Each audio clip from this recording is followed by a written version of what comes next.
Jaya Radha Madhava Kunja Bihari.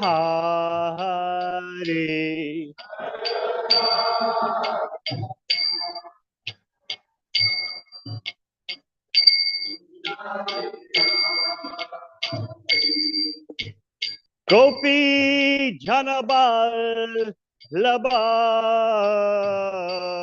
Giridharadhari.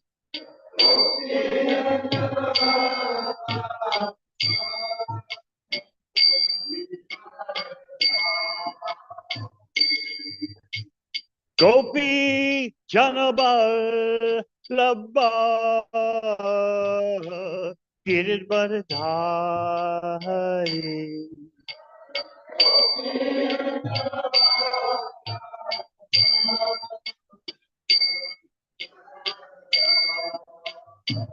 Yashodanandana Braja Janaranjana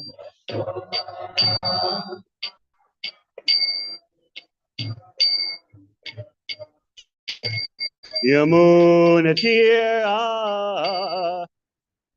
Vanachari.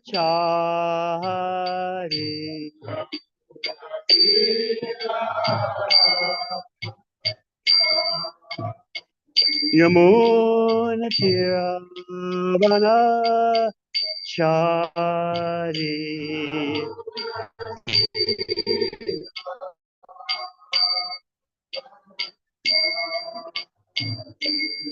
Jaya Radha Madhava Kunja Bihari.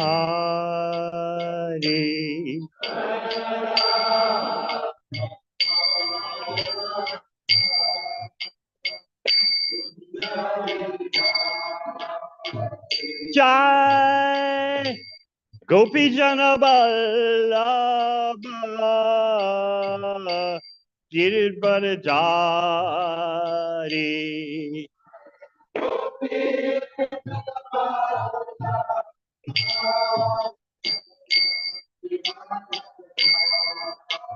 Jai Gopi Janaballabha Giridharadhari.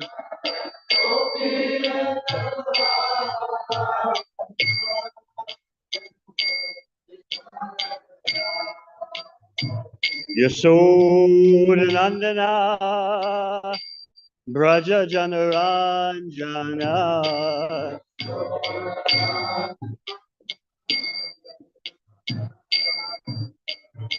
Yamunatira Vanachari.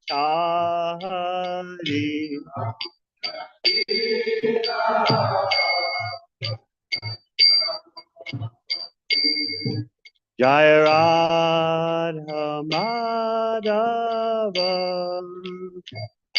Kunja Bihari.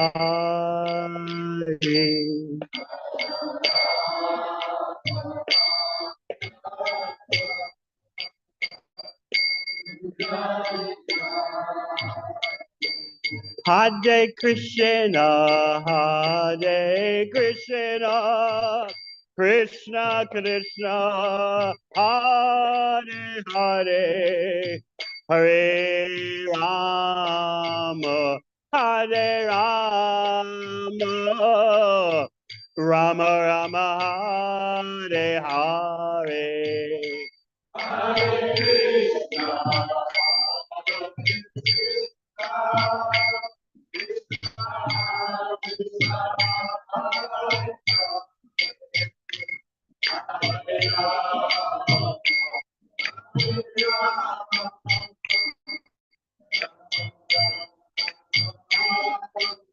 Hare Krishna, Hare Krishna, Krishna Krishna, Hare Hare, Hare Rama, Hare Rama, Rama Rama, Hare Hare.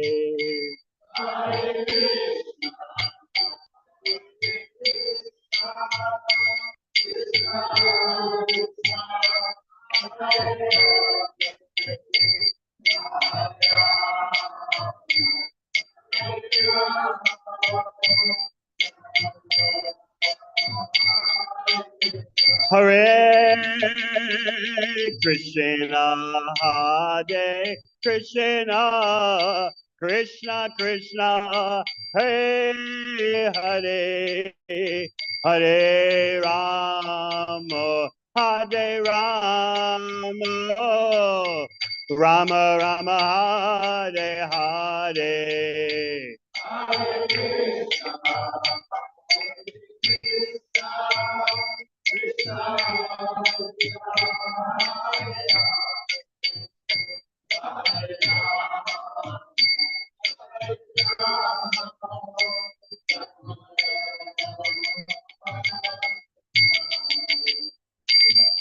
Jam Shabam Sabarajakataya.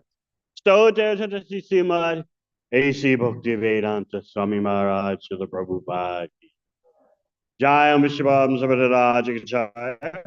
Stoter Tatasi Simad. Bhakti Siddhanta Sajaku Prabhupada.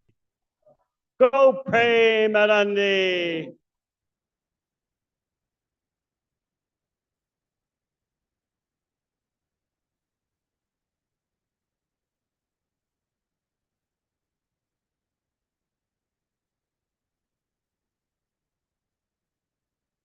Om Namo Bhagavate Vasudevaya.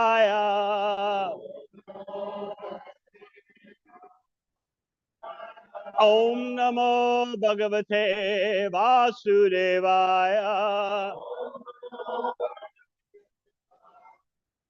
Om Namo Bhagavate Vasudevaya.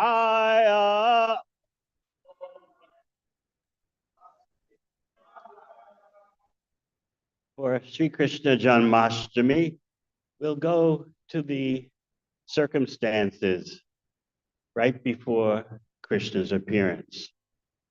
And part of the circumstances before Krishna's appearance involve Kamsa. And through the lens of Kamsa, you can see how to be Krishna conscious intensely, even though Kamsa is a demon. In his demoniac way, he is showing you how to be always absorbed in Krishna.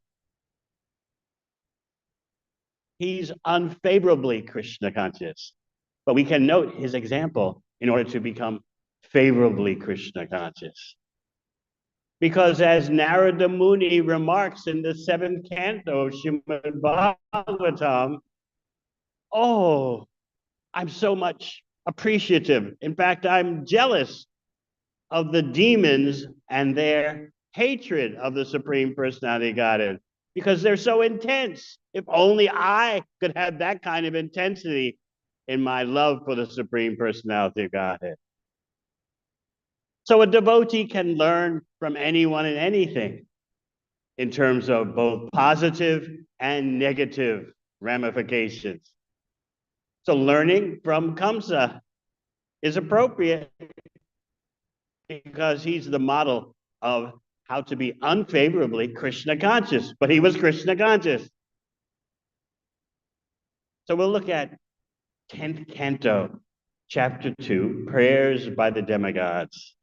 And we'll chant text 24, which gives us insight into Kamsa's state of mind.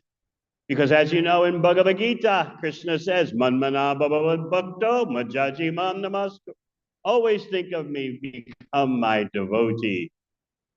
So Kamsa is always thinking of Krishna.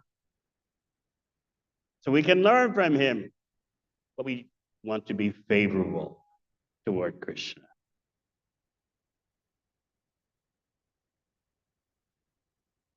Asina samvisham tishtan.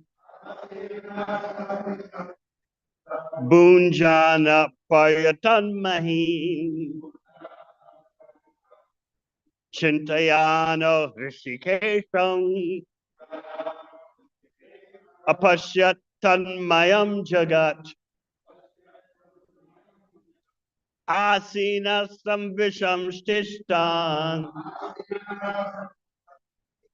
Bunjana Payatan Mahim Chintayano Rishikesham Apashyatan Mayam Jagat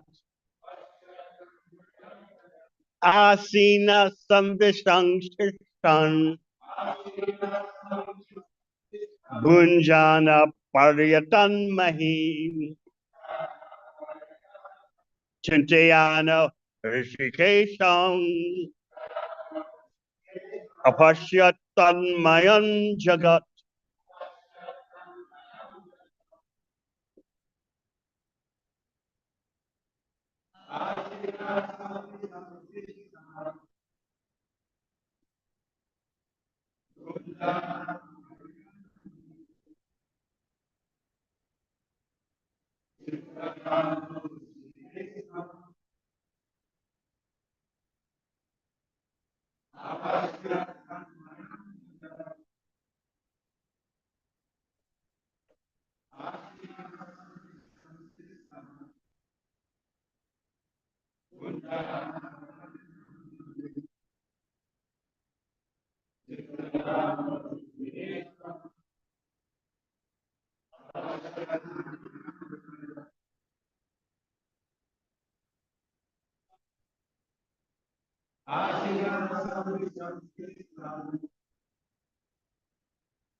Vaishnavis.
Asina, while sitting comfortably in his sitting room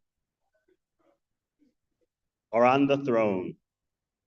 Sangvishan, or lying on his bed. Tishtan, or staying anywhere. Bunjana, while eating. Paryatan, while walking or moving. Mahim, on the ground, going hither and thither. Chintayana, always inimically thinking of. Hrishikesham, the Supreme Personality of Godhead,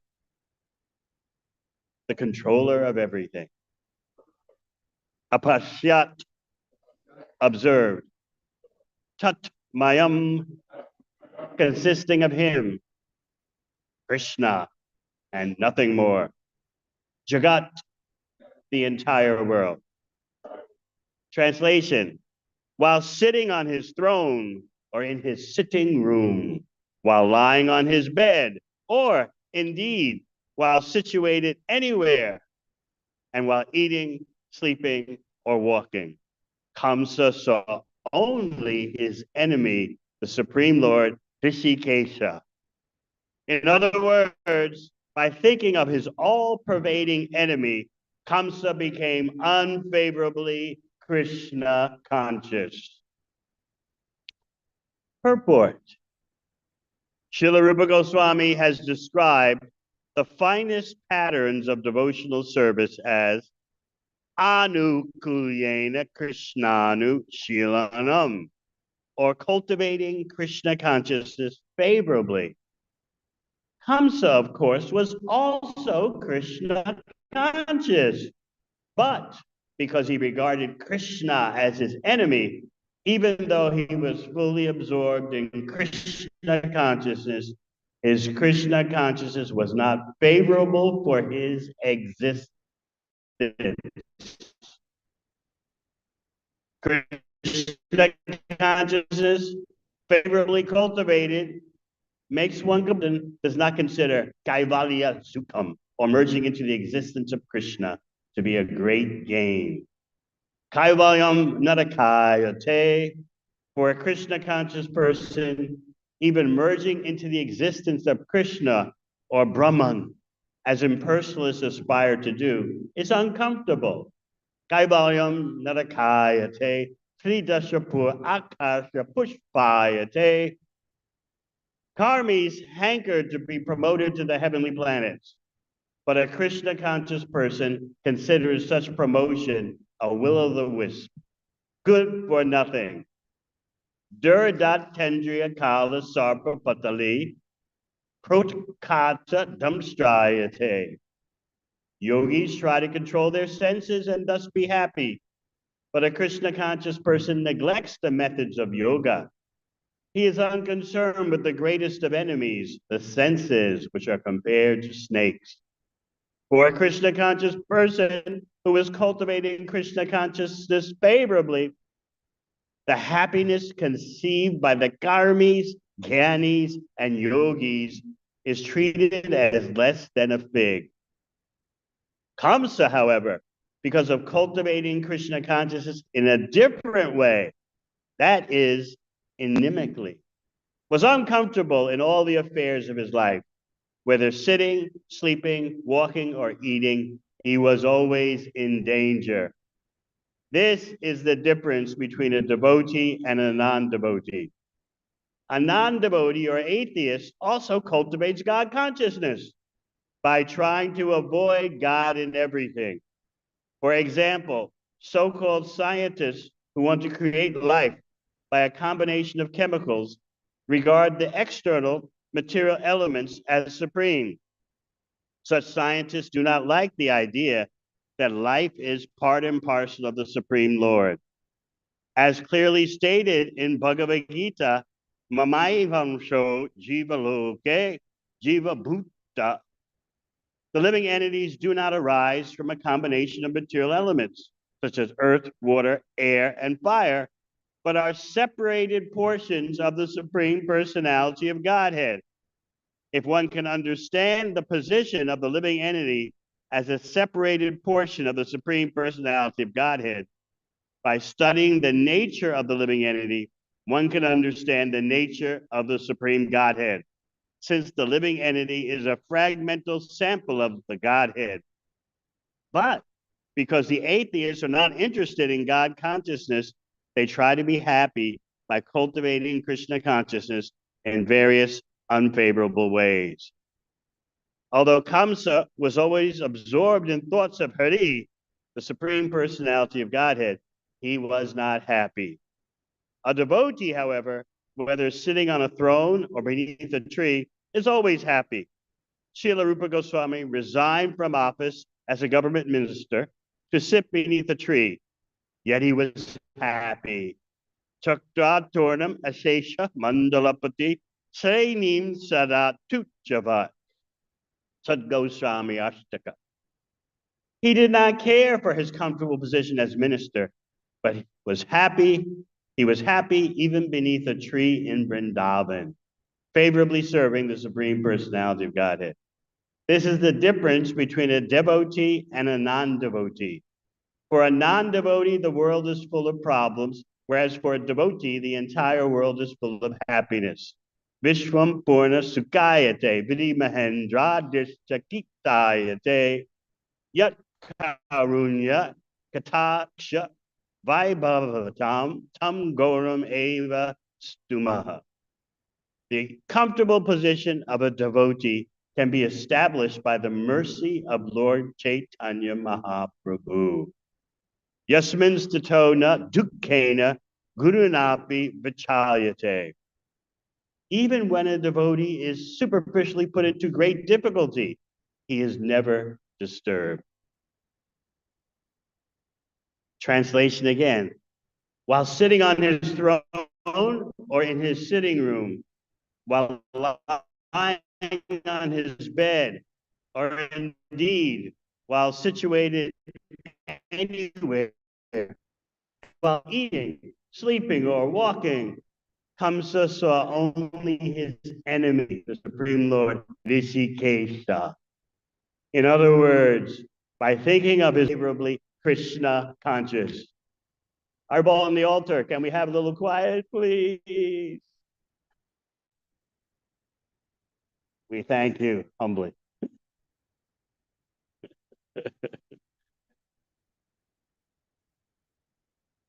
Om Jnana Timidandasya, Jnananjana Shalakaya, Chakshun Militang Yena, Tasmai Sri Guruve Namaha.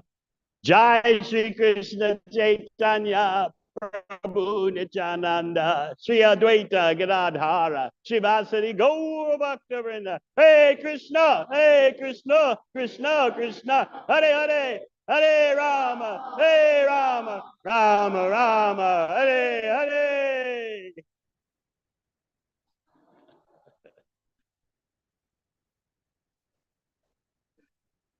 So what is happening in these circumstances of right before Krishna's appearance?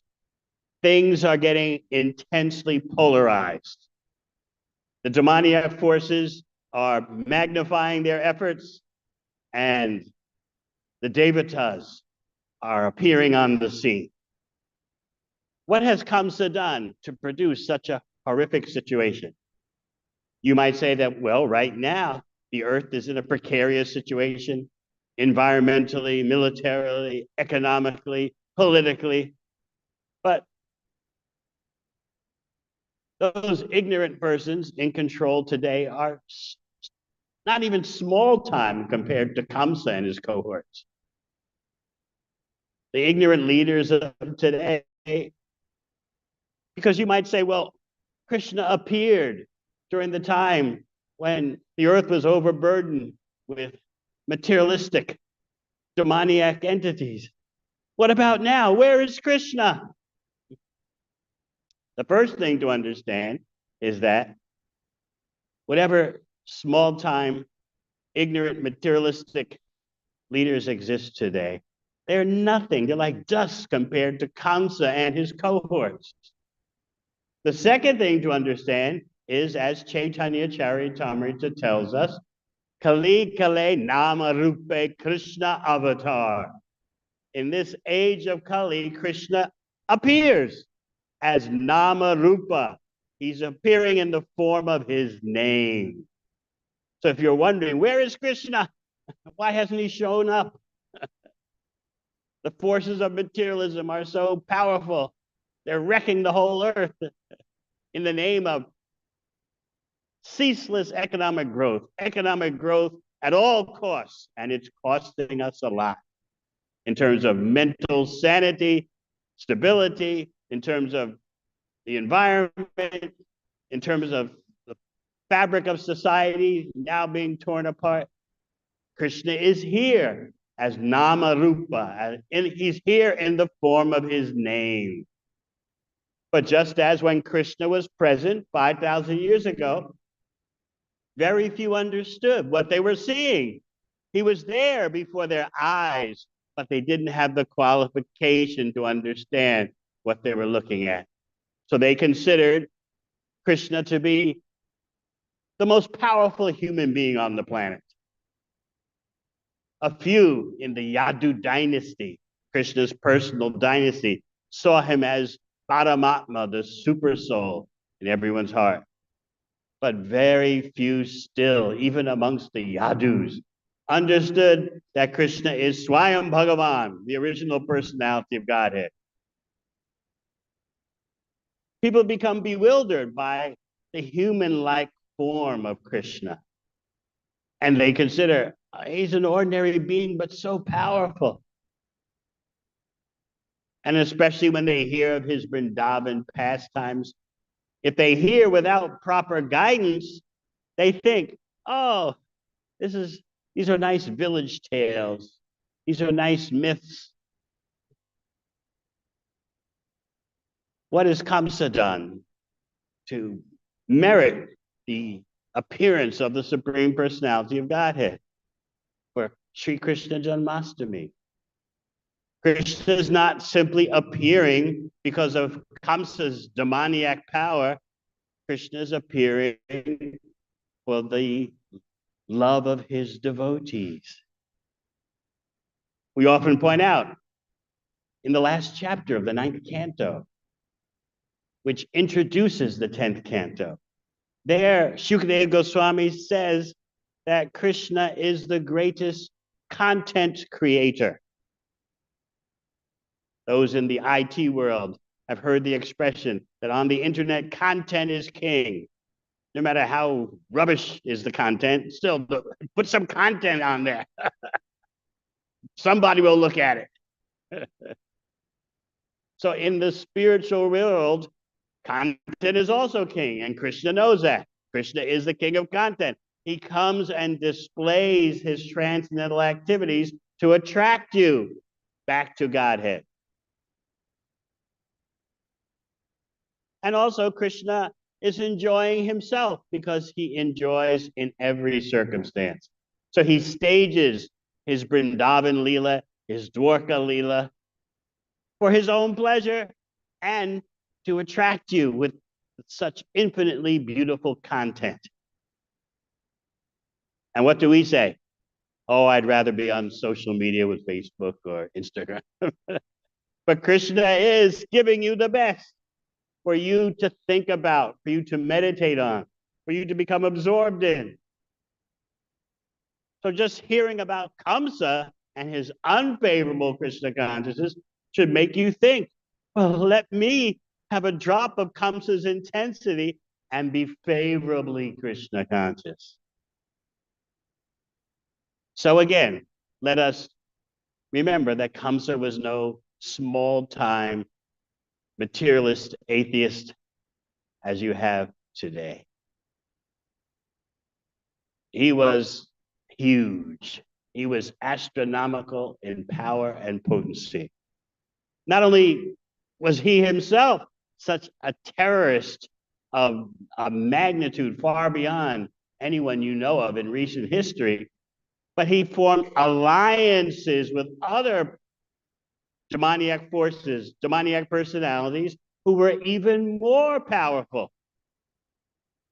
All the demons that you read about in Krishna book, these were extraordinarily powerful entities that had mystic abilities. They didn't just simply bend a spoon with their mind and brag about it, as the small-time psychics do of today. They had powers like Kamarupa. They could take any form they liked, becoming huge as a mountain with that kind of strength. Or like Putana, she was an ugly, hideous demoness, but with her mystic power, she could transform herself into the most beautiful person. So much so that she fooled even Yashoda Mai and Rohini. They saw her beauty and they said, come on in, offer your breast milk to baby Krishna. You are actually the qualified mother, not us. You look so beautiful.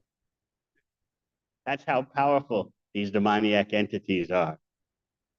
So Kamsa, remember, is not alone.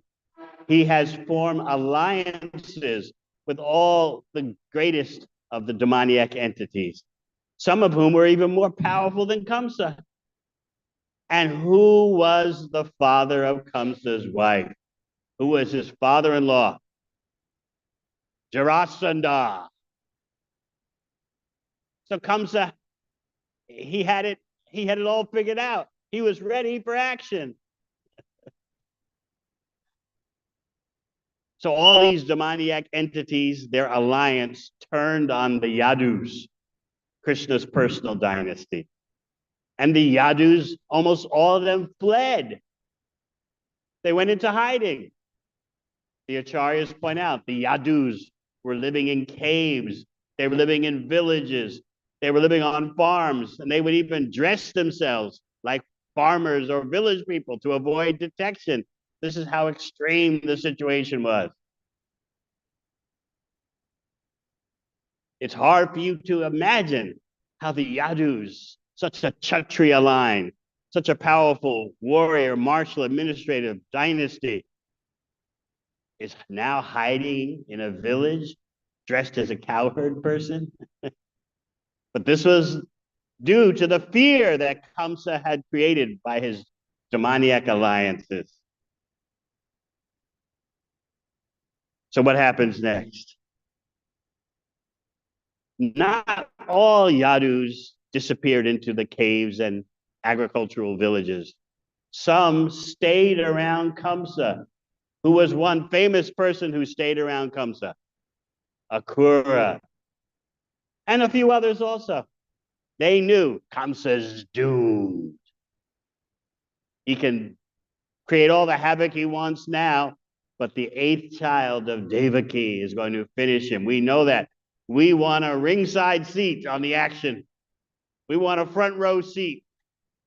We want to be there face to face when Kamsa gets his. So they pretended to be friendly to Kamsa. Yes, my lord, what would you like?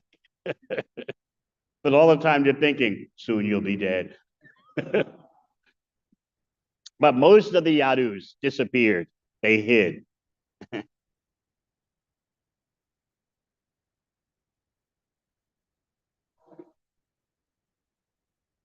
While all this demoniac military buildup is going on, Krishna is also making his preparations. The first preparation is to call Yoga Maya, Krishna's internal potency. He wants her to do a task that seems almost impossible because it involves Baladev. Krishna is telling her, Yoga Maya, that in the womb of Devaki, Balaram has appeared. More technically, it's Balaram's expansion of plenary portion, Anantashesh. Anantashesh is responsible for creating the habitat, the seat, the clothes, the paraphernalia for Balaram and the Supreme Personality of Godhead, Krishna. Of course, Balaram is also the Supreme Personality of Godhead.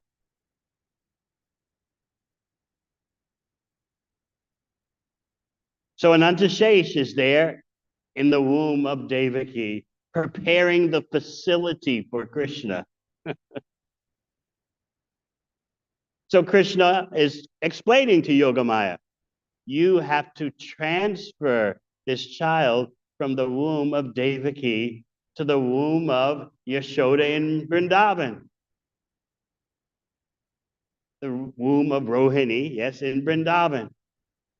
And make Vrindavan even more beautiful than it is. Vrindavan is unlimitedly spiritual, but somehow or other Yoga Maya is able to make Vrindavan even more beautiful. But Yoga Maya is hesitant at first. This is a very difficult task to attract Baladev from the womb of Devaki to the womb of Rohini. Rohini is actually the eternal mother of Balaram. But Yoga Maya is saying, to do this, it's a very heavy task. But Krishna tells her, And this is the original personality of Godhead speaking. The Acharyas explain this. This is not Kshirodakashayi Vishnu, whom Brahma approached on the shore of the ocean of milk, and who gave that message, I'm coming, and all the demigods should also take birth and accompany me. You know that situation earlier, how in response to the problematizing of Bhumi, who's in charge of the earth planet, the appeal was made to Lord Brahma. Things are getting too hellish. And so Brahma led the demigods to the shore of the ocean of milk. That's dealing with Kshirodakashayi Vishnu, the super soul of all living entities. But now you're hearing about Swayam Bhagavan, who is ordering Yogamaya. You can do it. You can transfer Balaram, the seventh pregnancy of Devaki. You can transfer that pregnancy to Rohini. Take strength from me and do it. So assured by Krishna that it's possible, Yogamaya replied twice to seal the deal. Om, Om. And she circumambulated and then went to accomplish the task. So what's looking like a disaster from the outside for Devaki is actually something else. It seems from the outside that Devaki is having a miscarriage. Mothers know how difficult that situation is. So people were speculating. The Acharyas point out they were gossiping. They were spreading rumors. Devaki had a miscarriage. It's probably something Kamsa did. He did some black magic or some other. He influenced the situation. It must be Kamsa who caused Devaki's seventh pregnancy to be aborted. But all that actually happened was Yogamaya transferring the pregnancy to the womb of Rohini in Vrindavan.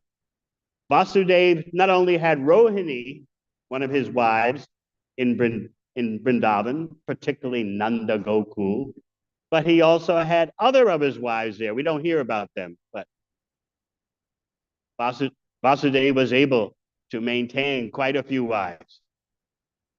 And what does Shukadeva Goswami say in Bhagavatam about the age of Kali? Daksham Katumba Bharanam. In the age of Kali, if a man can maintain one wife and two children, he's considered supremely expert. So men don't have any aspirations for having more than one. Very difficult in the age of Kali just to keep one family together with one wife and a couple of children. But Vasudeva, being a Kshatriya, he had several wives. So Rohini was one, and he had others who were in Nanda Gokul, stashed there to be safe from Kamsa. So now Balaram is in Nanda Gokul. And what about the eighth pregnancy of Devaki?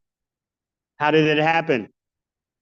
It's very important to understand that Krishna's appearance is not brought about by the ordinary child reproduction methods, the ordinary methods for reproducing or creating a child. His appearance is not the product of seminal injection and coming together in the womb of the mother. No. How does Krishna's appearance start? He enters the mind of Vasudeva. And Vasudeva is shining like millions of suns. He's practically unapproachable because he's carrying in his mind Krishna. And then he's carrying Krishna in his mind, and then Krishna transfers himself from the mind of Vasudeva to the mind of Devaki. So there's no material process of combination of male and female emanations happening. Krishna's everywhere, so why can't he appear in the mind of Vasudeva? So the acharyas explain this is the process of diksha. This is the process of initiation. It's not a material connection. So Vasudeva is transferring himself from the mind of Vasudeva. Krishna is transferring himself from the mind of Vasudeva to the mind of Devaki is a purely spiritual process. It's not something to do with what happens in the womb of the mother. So Kamsa sees that Devaki has become so transformed in terms of she looks so brilliant.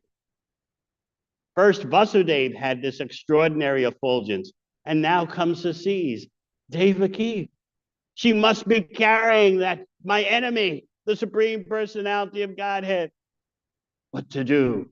What to do? What to do? He deliberates. Should I kill her or should I not? Now, bear in mind, what has he already done? He's killed 6 of her children, but now he's deliberating. Look at Devaki. She's never looked so beautiful before. She must be carrying Krishna. And Krishna is meant to kill me. How do I handle this situation? Do I kill her with the child in her womb? Or do I wait for the child to be born? He was actually deliberating like this. Such a demoniac deliberation. And he began to consider, it won't look very good for me if I kill a woman who's carrying a child. Now, bear in mind, he's already killed 6 of her children. But this is what happens when you become absorbed in the mode of passion and ignorance. You start making all these calculations. Don't think that you can be in Maya and be clear-headed and still retain spiritual intelligence. Once you descend into the modes of material nature, your thinking process goes haywire and comes to showing you, well, what to do? How do I handle this situation? Should I kill her now? Or should I wait and kill her later? Should I wait for the child to be born and kill the child? What to do? What to do? So he's literally pacing the floor. And then he decides, well, it's a bit too much to kill my sister. He finally comes to that conclusion. It's a bit too much to kill my sister when she's pregnant. What will be of my reputation? He has some second thoughts, although he's already killed 6 children of hers. He's got second thoughts now that, my reputation will be trashed. People will look at me like I'm condemned. You killed your sister. Because according to the Vedas, certain persons are never to be killed, even if they do wrong. Number 1, a Brahmana. Number 2, a woman. 3, child. 4, a cow. What's number 5? Elderly, yes. So Kamsa had some smattering, some external faint traces of Vedic behavior. It's a bit too much. I'm not supposed to kill this one. No elderly person, no children, no brahmanas, no women. He was concerned selfishly simply about his reputation. And he had some faint, tiny knowledge that I could suffer for doing such an act. I could suffer in my next life. So he has some thoughts like that. But what happens, later? He gets around his demoniac advisors, hand-picked advisors, and they tell him, you got to go for it. Kill all the children who've been born in this immediate area. You never know. One of them could be Vishnu. That's later. And it shows you the power of bad association. You become like whom you associate with. So even though Kamsa is so hideous and he's hesitating, later in bad association, he'll commit atrocities. He'll dedicate himself to committing atrocities. So now he's deliberating what to do. Surely Krishna's within her womb. Now, the question of Krishna being in the womb is something you might be interested in. Because we already said how Krishna does not take birth in the ordinary child reproduction process. We explain how he transferred himself from the mind of Vasudeva to the mind of Devaki. So then how did he wind up in the womb? Because the Bhagavatam will describe that from the womb of Devaki, Krishna appears. But Krishna is everywhere. What the Bhagavatam is trying to get you to understand is that Krishna is not a product of matter. In fact, you are not a product of matter. So what is the difficulty for Krishna to appear in the womb, in the mind, here, there, anywhere? He can appear in the mind and go down to the womb. He can make himself present in the womb, that I've always been here, because andantarasta paramano chantarastam govindamadi purusham tamaham bhajami. Krishna is in every atom.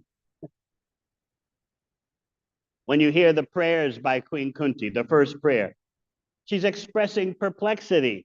Krishna, I just saw you enter the womb of Uttara and save the child Pritchett from being burnt by the Brahmastra nuclear weapon. But at the same time, I see you right here in front of me. Are you internal or are you external? So that's her first prayer, which you may remember from the first canto. Namaste Purusham Twajam Ishvaram Prakrite Param. You're the original person. You're the supreme controller. You're the master of Prakriti. Alaksham Sarvabhutana. But no one can see you, even though Antar Bahir Avastitam. You're inside and outside. But I'm perplexed because here you are in your two-handed original form right before us in the Pandavas. Yet you were inside the womb of Uttara protecting her child, Pritchett, from being killed by Ashwatthama's weapon. So where are you inside? Are you outside? But Krishna is everywhere, but he manifests his presence. He makes his presence visible according to the bhakti of the devotee. So yes, he appeared apparently from the womb of Devaki. But how was he looking when he appeared? We'll talk more about that tonight, because Vasudeva is going to be astounded seeing what kind of child has taken birth and how that child looks. So let's go back to Kamsa's intensity. We explained how in the 7th canto, Narada Muni is exclaiming, oh, how glorious are the demons. They hate Krishna with such intensity. If only I could love Krishna with that intensity that they hate him. So yes, Kamsa is unfavorably Krishna conscious, but he is Krishna conscious. So he's showing you how to be absorbed in Krishna, but of course we want to do that favorably. So therefore, while sitting on his throne or in his sitting room, while lying on his bed, or indeed while situated anywhere, while eating, sleeping, walking, he only saw Govinda, his enemy.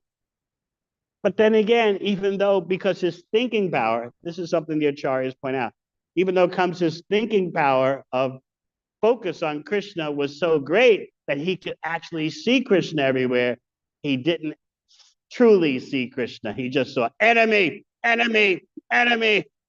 Everywhere he looks, enemy, enemy. Because he's unfavorably Krishna. He did see Krishna everywhere by the power of his meditational absorption. But he didn't see Krishna the way a devotee sees Krishna.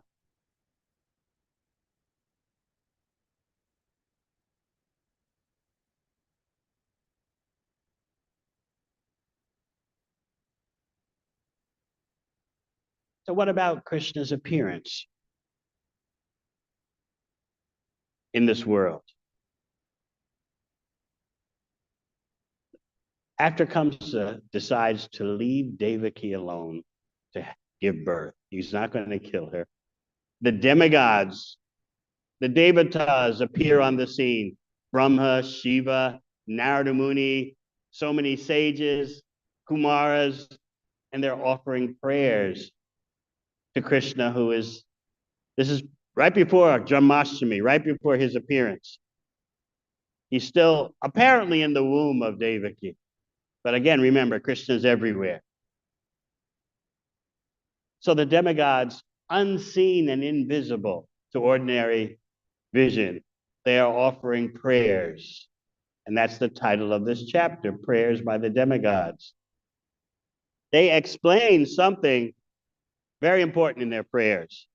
If you want to understand the science of the Supreme, Bhagavat Tattva, you study the prayers by the demigods, awaiting Krishna's, they're waiting for Janmashtami, the appearance of Krishna. So they say, Satya Vratam, Satya Param, Tri Satyam. You, Krishna, are Satya Vrata. You are true to your vow. You keep your word. What is the vow of Krishna? He says it in Bhagavad Gita. Yada yada hi dharmasya glanir bhavati bharata. Wherever and whenever there's a decline in dharma, I come. When there's an imbalance, dharmasya glani. What does an imbalance mean? There is a proper mixture that a human being should have in his or her life of taking care of the material needs and primarily focusing on the spiritual needs. When that balance is destroyed and everything goes over to the material side, that's considered a disaster from the Vedic point of view. So the Vedic civilization does not neglect taking material responsibility or taking care of material affairs. But what you have today is no balance. There's no such thing as anything on the other side of the scale. It's all material. Sometimes people, they say, well, how can you balance the material and the spiritual? But when they present their life, you see that there's no question of a scale. It's all one-sided. It's all material. So what's the question of balance? In order for there to be an imbalance, there has to be too much emphasis on one side and a little emphasis on the other side. But in Kali Yuga, there's just one side, the material side. Just like sometimes when I'm speaking to elderly, dignified persons from Bharat, they tell me, Swamiji, yes, we know what Krishna says in Gita. We know, but don't you understand, Swamiji? This is the material age, and therefore we have to be material. Especially before you're 70 years old, it should be all material. And then when you turn 70, then you can focus on bhakti a little bit. But because this is the material age, you have to be material. In other words, no question of imbalance. There's no scale. It's all one-sided. Just everything material.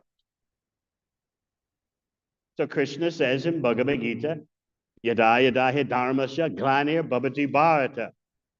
Whenever and wherever there's a decline in dharma, I come. That's his vow. So again, you may be thinking, well, where is Krishna today? The world is in such trouble. If you just throw people a few scraps of economic growth and they become so happy and giddy, they forget all about what is their real mission in the human life. So where's Krishna? As we said in the beginning, Kali Kale Nama Rupe Krishna Avatar. Krishna is here in the form of Nama Rupa, his holy name. Hare Krishna, Krishna Krishna, Hare, Hare Rama, Rama Rama, Hare Hare. So this is why the Devatas, who have invisibly appeared in the prison cell of Devaki, they're offering prayers to Krishna, apparently in the womb. Of course, Krishna is everywhere. But for the sake of the pastime, he's making it look like he's coming from the womb. So they say, Satyavratam, you're Satyavrata. You always stick to your vow. Satyaparam, you're the supreme absolute truth. What does it mean to be the supreme absolute truth? It means all other truths depend on the supreme truth. Every other so-called truth is relative, dependent, subordinate to the ultimate, to the supreme truth. Whatever you see that you think has a little bit of truth to it, it's all dependent on Satya Param, Param Satya, the supreme truth. So if you understand Param Satya, the supreme truth, you understand everything. And if you don't understand Param Satya, you don't understand anything, although you may appear to be so expert. You've missed the root, you've missed the source. What else did the Devatas say about Krishna in their prayers? They said, Tri Satyam, your truth in all three phases. Now just think about that. What kind of truth do you know that's true, that retains its truthfulness in past, present, and future?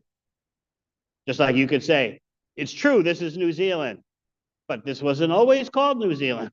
It was called something else, and before that, something else, something else, something else. So that's an example of a truth that is relative to one of the phases of time, at least one of the phases. You could say, now I am a human being. But again, that is a relative truth. You weren't always a human being, and it's not guaranteed you'll always be a human being in the future. So in this way, you can analyze. And that's why the Devatas are saying, Krishna, you are Tri Satyam. You are true in the past, in the present, and the future. You're true in the unlimited past. You're true in the unlimited future. And you're the truth right now. So when you think about that, Param Satya, Tri Satyam, you start to understand the exclusivity of Krishna. And sometimes we are afraid of, why can't we just say the International Society of God Consciousness? Why Krishna, Krishna?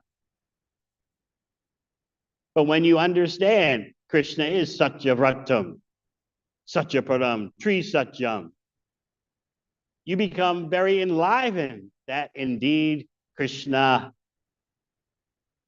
is the ultimate and everything depends on Krishna. We shouldn't hide Krishna, because what's the ultimate source if you hide Krishna with his name, form, qualities, and pastimes? So what else did the Devatas say? Vijnanam, Vijnanabhidappamarjanam. You, Krishna, are the answer. Your appearance is the answer to all metaphysical religious speculation. In other words, by Krishna's appearance in his transcendental form, you can understand the difference between matter and spirit. Because when Krishna comes, he has no material body. He has an all spiritual form. So when he comes, he's showing you there is the spiritual energy, there is spiritual form, qualities, and activities, I am 100% Satchidananda. Here I am.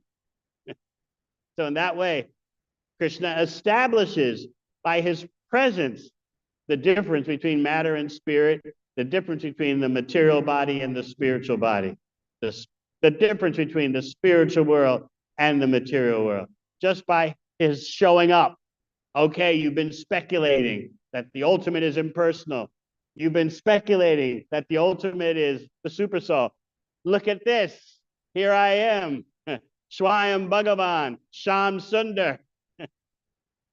So in that way, all religious and metaphysical speculation, all imagination is destroyed. Just by Krishna showing up, and by his showing up, he's clarifying the situation. Just like, let's say, we wanted to understand Duranta Shakti Prabhu, and we speculate so much about him. Oh, I don't know who he is, but I think he's like this. He wears a blue kurta because, well, he's always feeling the blues. We can just, he has a son, but is that really his son? We can go on and on speculating. But when he shows up, for the intelligent person, that's the end of all speculation. We can ask him, well, why do you wear blue kurta? When did you have this son? And he can explain authoritatively.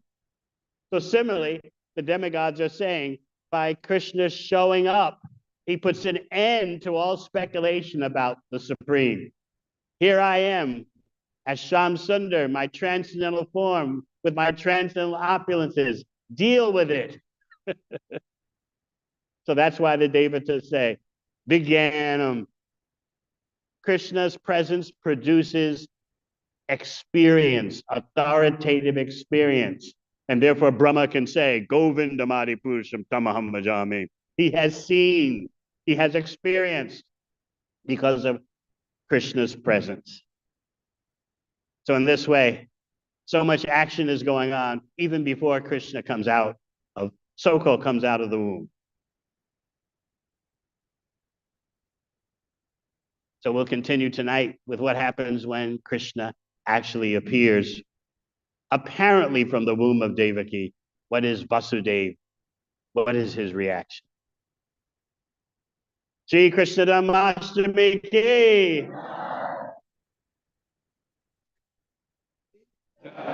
You're ready. We're waiting for you.